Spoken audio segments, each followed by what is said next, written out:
ധാർമ്മികമായിട്ട് ഭരണത്തിൽ തുടരാൻ അധികാരമില്ലാത്ത ഒരു സർക്കാരാണ് രാജ്യം ഭരിക്കുന്നത്. അവർക്ക് പിന്തുണ കിട്ടിയിട്ടില്ല.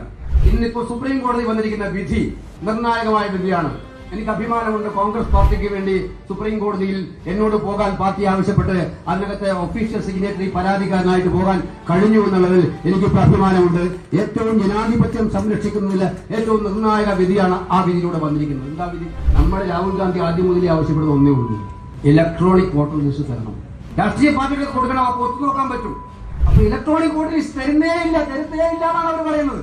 ഇന്ന് സുപ്രീം കോടതി പറഞ്ഞിരിക്കുകയാണ് രാഹുൽ ഗാന്ധി ഉന്നയിച്ച ആവശ്യം ശരിയാണ്, ഇലക്ട്രോണിക് വോട്ടേഴ്സ് ലിസ്റ്റ് രാഷ്ട്രീയ പാർട്ടികൾക്ക് കൊടുക്കാൻ തയ്യാറാകണം എന്ന് സുപ്രീം കോടതി വിധിച്ചു. ആധാർ ലിങ്ക് ചെയ്ത്, ആധാറാണല്ലോ അടിസ്ഥാനപരമായ കാര്യം. ആധാർ ഒരു തെളിവേ അല്ല വോട്ടർ ലിസ്റ്റിൽ പേര് ചേർക്കാൻ.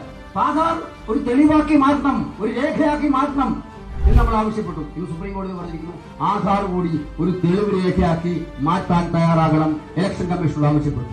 ബീഹാറിൽ 65 ലക്ഷത്തോളം വോട്ടർമാരെ തള്ളിക്കളഞ്ഞു എന്നവർ പറഞ്ഞു. എന്തുകൊണ്ട് തള്ളി എന്നുള്ളതിന് കാരണം കൃത്യമായിട്ടും ചൊവ്വാഴ്ച പ്രസിദ്ധീകരിക്കണമെന്ന് തെരഞ്ഞെടുപ്പ് കമ്മീഷനോട് കോടതി ആവശ്യപ്പെട്ടു. ഇത് മൂന്നും ഇന്ത്യ ചരിത്രത്തിൽ നമ്മൾ ഈ പോരാട്ടത്തിലെ നിർണായകമായ വിജയമായിട്ട് ഇന്ത്യ മുന്നണിയും ഇന്ത്യൻ നാഷണൽ കോൺഗ്രസും കാണുകയാണ്.